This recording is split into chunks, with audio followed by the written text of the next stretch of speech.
Hi friends, I am Priyanka और मैं फिर से आपके सामने हाजिर हूँ विद जस्ट अ रिक्वेस्ट।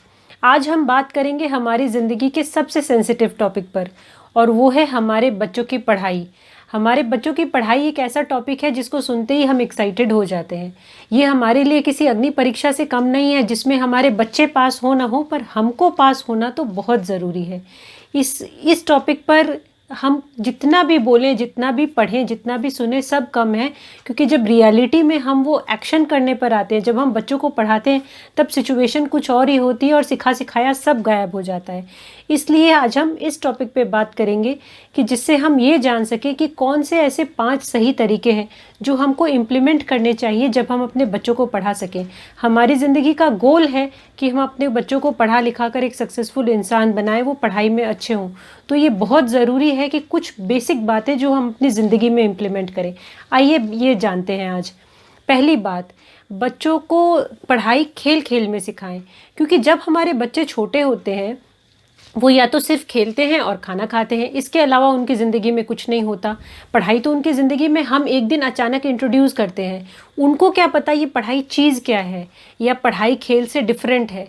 तो पढ़ाई को ऐसे कराएं ताकि बच्चे को लगे कि वो खेल ही रहा है। जैसे कि उसको रात को सुलाते वक्त ABCD गाकर सुनाएं, उसको लगेगा ये एक लोरी है और उसको धीरे धीरे याद हो जाएगा। जब आप उसको खाना खिला रहे हैं तब उसको एग्जाम्पल्स में पढ़ाएं, उसको थोड़ा थोड़ा करके मैथ सिखाएं कि मान लो तुम्हारे पास 2 मैंगो हैं, मैंने तुमको 2 दिए और पापा ने तुमको 2 और दिए, तो तुम्हारे पास कितने हुए। तो इस तरह करके धीरे धीरे उसको काउंटिंग भी आने लगेगी। खेल खेल में बच्चे को पढ़ाएं। जैसे जैसे बच्चा बड़ा होता जाएगा वो पढ़ाई को इंजॉय करेगा, उसके लिए पढ़ाई कभी भी प्रेशर नहीं होगी। दूसरी बात, पढ़ाई को कभी भी पनिशमेंट के साथ रिलेट ना करें।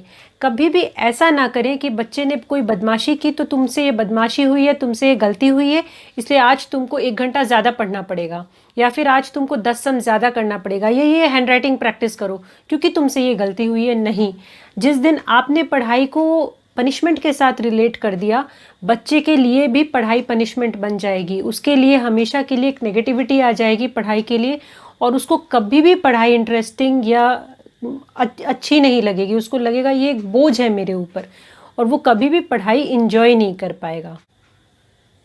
तीसरी बात, पढ़ाई का एक टाइम फिक्स करें। जैसे जैसे बच्चा बड़ा होता है उसकी पढ़ाई की एक रूटीन होनी चाहिए। जैसे उसकी खेलने की एक रूटीन होनी चाहिए, उसकी टीवी देखने की एक रूटीन होनी चाहिए, वैसे ही बच्चे की पढ़ाई की भी एक रूटीन होनी चाहिए। उसका टाइम फिक्स रखें।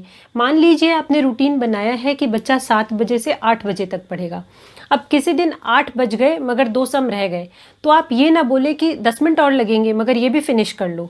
या मान लीजिए आप उसको कोई चैप्टर पढ़ा रहे हैं, उसमें 2 पेजेस रह गए, तो आप ये ना बोले कि 2 पेजेस और रह गए, ये फिनिश कर लो। क्योंकि बच्चे को पढ़ाई की आदत लगनी बहुत ज़रूरी है और वो रूटीन लगनी बहुत ज़रूरी है। अगर आप एंड का टाइम आगे बढ़ाएंगे तो बच्चा स्टार्टिंग का टाइम भी आगे बढ़ा सकता है। आप अगर बोलेंगे 8 का 8:15 कर दो, वो 7 बजे नहीं पढ़ने बैठेगा, वो 7 का 7:15 करने लगेगा।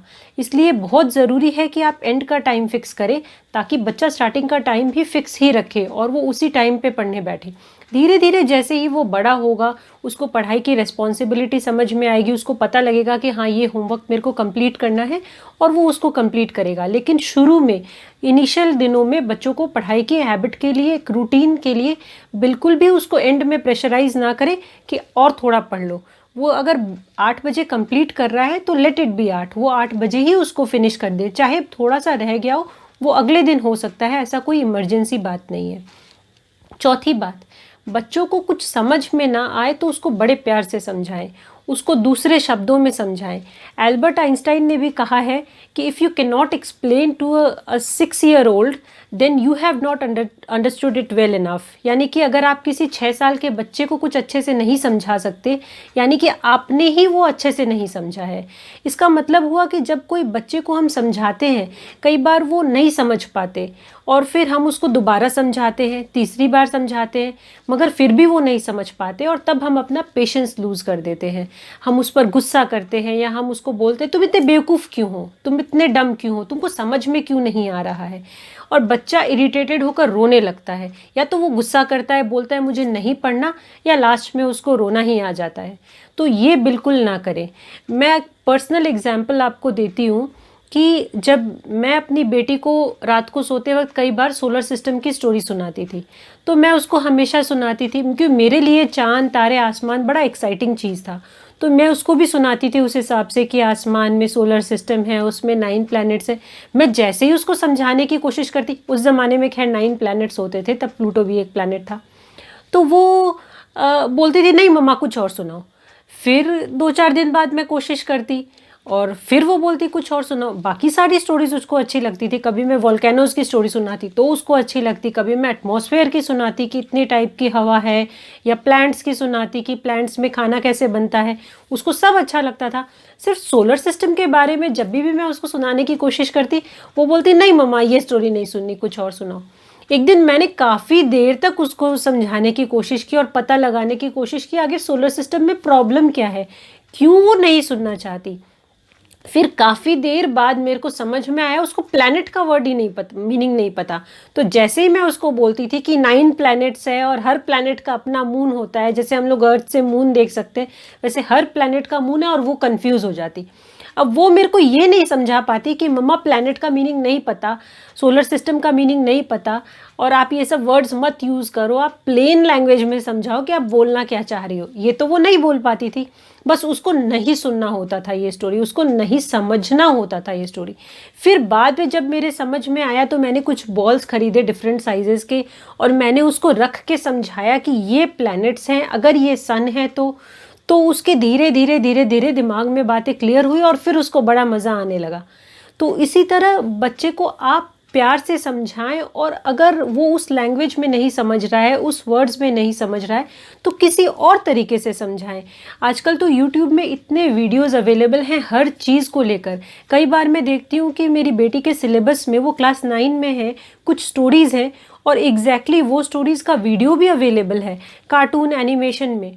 तो अगर आप सोचिए, अगर आप एक बच्चे को स्टोरी समझा रहे हैं और अगर वही स्टोरी का आप वीडियो उसको दिखा देते, तो उसके लिए समझना कितना आसान हो जाएगा। जब हम कोई चीज़ विजुअलाइज करते हैं तो वो चीज़ समझना कितना आसान हो जाएगा। आज भी जब हम रामायण या महाभारत के बारे में सोचते हैं तो हमारे लिए किताब में पढ़े हुए से, मेमोरी से निकाल के लाने से कहीं ईजी होता है कि हमने टीवी में क्या देख रखा है और उसकी स्टोरी याद करें।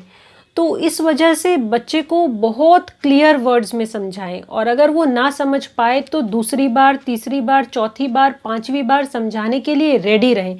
मगर कभी उसको ना बोलें कि तुम बेवकूफ़ हो या तुमको क्यों नहीं समझ में आ रहा है। क्यों नहीं समझ में आ रहा है का बच्चे के पास कोई एक्सप्लेनेशन नहीं है, इसलिए उसको ये कभी ना बोलें। 5वीं और सबसे इम्पॉर्टेंट बात, बच्चे को कभी किसी के साथ कंपेयर ना करें। अगर आपका बच्चा 2 घंटे पढ़ता है तो उसको कभी ना बोले कि देखो तुम्हारे भैया को, वो 4 घंटे पढ़ते हैं।